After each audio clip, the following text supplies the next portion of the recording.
Na videoaula de hoje, nós vamos entender como que surgiu o sistema métrico decimal.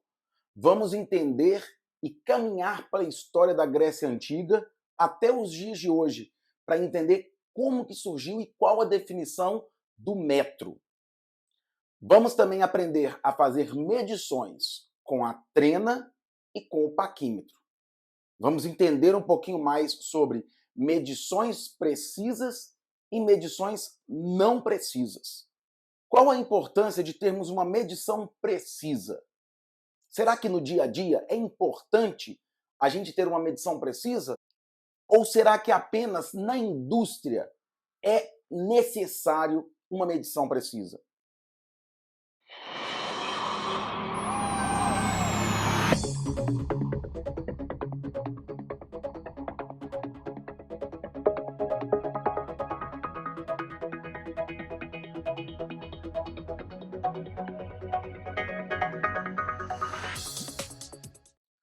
Ao longo da história da humanidade, as unidades de medidas eram criadas e adaptadas de acordo com a necessidade dos povos.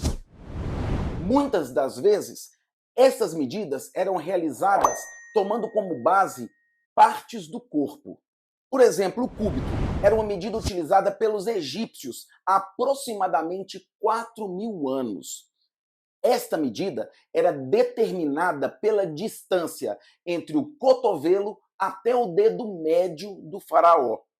O palmo também era muito utilizado pelos povos egípcios e era determinado pela distância entre os 4 dedos juntos e era equivalente à 7ª parte do cúbito. Hoje o palmo ainda é muito utilizado em medições caseiras. É medido pela distância em linha reta do polegar até o dedo mindinho. Algumas unidades que tomam como base partes do corpo ainda são muito utilizadas por alguns países até os dias de hoje. Por exemplo, a Inglaterra e os Estados Unidos ainda utilizam a jarda como unidade de comprimento. Essa medida consiste na distância do nariz até a ponta do dedo polegar com o braço esticado. Com o passar do tempo, a galera começou a perceber que essas medidas não eram tão precisas. Não seguiam um determinado padrão. Era necessário padronizar tudo. Em 1789, estoura a Revolução Francesa, responsável pela derrocada da aristocracia daquela época. E então, em 1790, é criado o Sistema Métrico Decimal, que procurava unificar e padronizar o sistema e procedimentos de medida. Como peça fundamental desse novo sistema de medida, o sistema métrico decimal, o metro foi definido como 1/10 de milionésimo da distância do Polo Norte até a linha do Equador terrestre. Enquanto o Brasil utilizava o metro como unidade padrão de comprimento, os Estados Unidos utilizavam a milha. Temos que a milha corresponde a aproximadamente 1.609 metros, ou 1,609 quilômetros. A polegada, por exemplo, é muito utilizada em casos isolados no Brasil, porém amplamente utilizada em países do hemisfério norte. A polegada possui uma relação com o centímetro, de forma que uma polegada equivale a 2,54 centímetros, ou 25,4 milímetros. Na aviação, verificamos a utilização de uma unidade para determinar a altura, o pé. Quando um piloto de um avião precisa de informar a altura em que se encontra o seu voo, ele utiliza esta unidade para comunicar, para informar a torre de comando qual a altura do seu avião. Por exemplo, quando um avião se encontra a 10.000 pés de altitude, isso equivale a dizer que este avião se encontra a 304.800 centímetros de altura em relação ao solo, correspondente a 3.048 metros. Dizemos, então, que um pé equivale a 30,48 centímetros. Pois bem, visto então essa história de como surgiu o metro e de como a humanidade começou a se preocupar com essa história de medir as coisas, Vamos falar de um assunto muito importante: grandeza e medidas. O que vem a ser grandeza? Pessoal, uma grandeza física é tudo que pode ser medido. Vamos dar um exemplo: comprimento. Comprimento é uma grandeza. Por quê? Porque essa grandeza pode ser medida.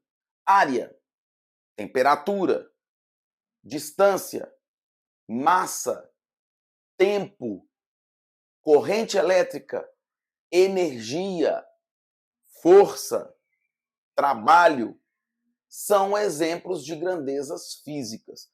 Poderíamos enumerar mais outras aqui, mas já deu para entender. Agora, o que vem a ser a unidade? Por exemplo, qual é a unidade de comprimento? A unidade de comprimento pode ser quilômetro, metro, decímetro, centímetro, milímetro. A unidade de tempo, segundo, hora, minuto. Qual a unidade de massa? Grama, quilogramas. Percebem bem, gente? Então, quando eu comparo, por exemplo, 40 quilogramas com 30 quilogramas, eu consigo mensurar quem tem maior massa e quem tem menor massa. Isso eu consigo fazer com as grandezas, que têm suas unidades específicas. Agora vamos mais adiante. Vamos aprender a utilizar a trena e o paquímetro. Esta é uma trena comum, uma trena de medição manual, uma trena de 3 metros. A gente observa que a parte superior, a unidade de medida é em polegadas, e na parte inferior, na parte de baixo, as medições em centímetros, com suas subdivisões em milímetros. Com isso, a gente consegue observar que uma polegada equivale a 2,54 centímetros, ou 25,4 milímetros.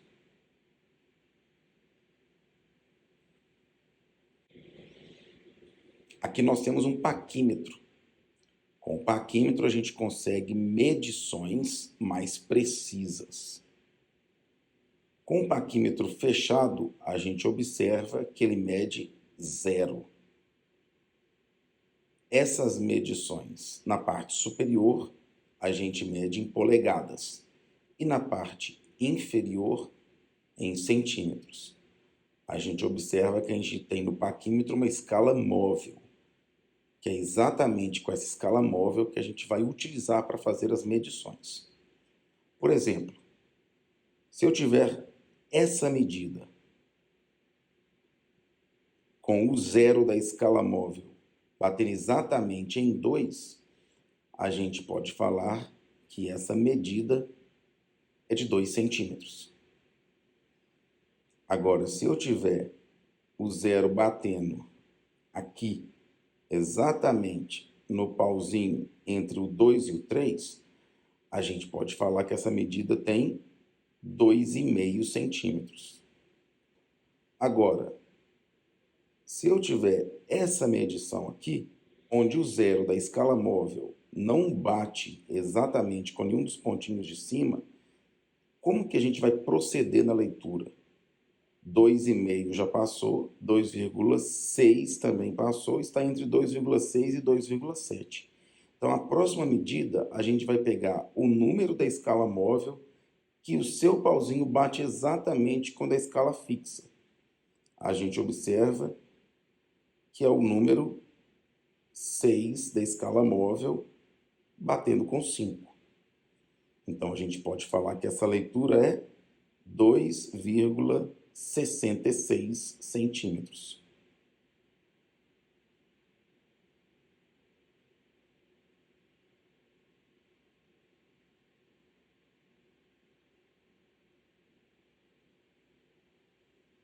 (2,66 centímetros).